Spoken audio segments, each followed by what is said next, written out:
ऐसी लगन लगा दे देश और धर्म की खातिर, हाँ वैदिक धर्म की खातिर मिटना इन्हें सिखा दे भगवान आर्यों को।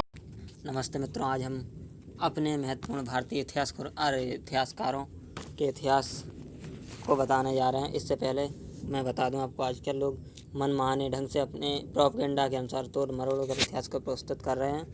आज हम सिंधु घाटी सभ्यता के विषय में छुपाए हुए महत्वपूर्ण तत्वों की विवेचना करेंगे। और महत्वपूर्ण मित्रों इसलिए है क्योंकि मैं इसमें बिल्कुल मिलावट नहीं करूँगा, जो भी हमारी पुस्तकों में आ रहा है उसी के अनुसार मैं बताऊँगा। सिंधु घाटी सभ्यता के विषय में छुपाए हुए तत्व देखिए। सिंधु घाटी सभ्यता 3300 ईसा पूर्व से 1700 ईसा पूर्व तक विश्व की प्राचीनतम नदी घाटी सभ्यताओं में से एक थी, जो मुख्य रूप से दक्षिण एशिया के उत्तर पश्चिमी क्षेत्रों में और जो आज के अफगानिस्तान, पाकिस्तान और उत्तर भारत में फैली हुई है। प्राचीन मिस्र और मेसोपोटामिया की प्राचीन सभ्यता के साथ यह प्राचीन सभ्यता दुनिया की प्राचीन सभ्यताओं के 3 शुरुआती कालक्रमों में से एक थी और इन तीनों में सबसे व्यापक, सबसे चर्चित थी।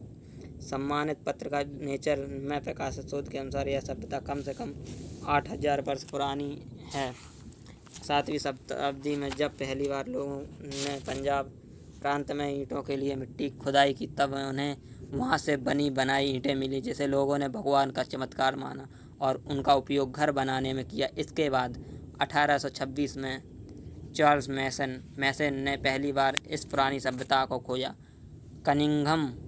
कनिंघम ने 1856 में इस सभ्यता के बारे में सर्वेक्षण किया। 1856 में कराची से लाहौर के मध्य रेलवे लाइन के निर्माण के दौरान बर्टेन बंधुओं ने हड़प्पा स्थल की सूचना सरकार को दी। इसी क्रम में 1861 में अलेक्जेंडर कनिंघम के निर्देशन में भारतीय पुरातत्व विभाग की स्थापना की गई।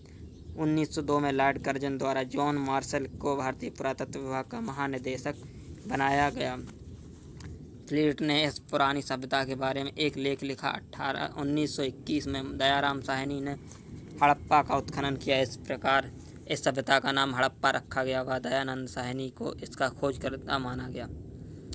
अब मैं आपको इसके महत्वपूर्ण चरित्रों के विषय में बता दूं। इसके विषय में इतिहासकारों, चार्ल्स मैसन, यह एक अंग्रेज खगोल शास्त्री और सर्वेक्षक थे, अंग्रेज थे। दूसरा, अलेक्जेंडर कनिंघम ब्रिटिश सेना में बंगाल इंजीनियर ग्रुप से इंजीनियर थे, जो बाद में भारतीय पुरातत्व, ऐतिहासिक, भूगोल तथा इतिहास के विद्वान के रूप में प्रसिद्ध हुए।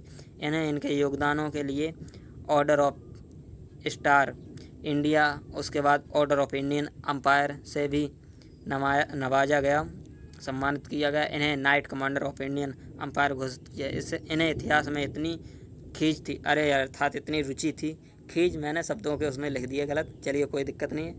रुचि थी, इतनी पुरानी सभ्यता जिसकी लिपि पढ़ना टेढ़ा खीड़ था का पता कर लिया।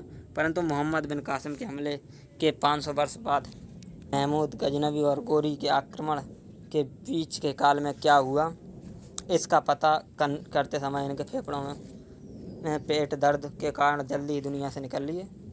राय बहादुर दयाराम साहनी। अब तीसरा कैरेक्टर भारतीय पुरातत्ववेत्ता थे, जिन्होंने वर्ष 1921-22 में हड़प्पा में खुदाई का नेतृत्व किया। इस नवीनतम स्थान के प्रकाश में आने के बाद यह मान लिया गया कि यह सभ्यता सिंधु घाटी तक ही सीमित है। जॉन मार्शल के सहायक के रूप में यह वर्ष 1931 में प्रथम भारतीय बने, जिन्हें भारतीय पुरातत्व सर्वेक्षण विभाग का महानिदेशक बनाया गया।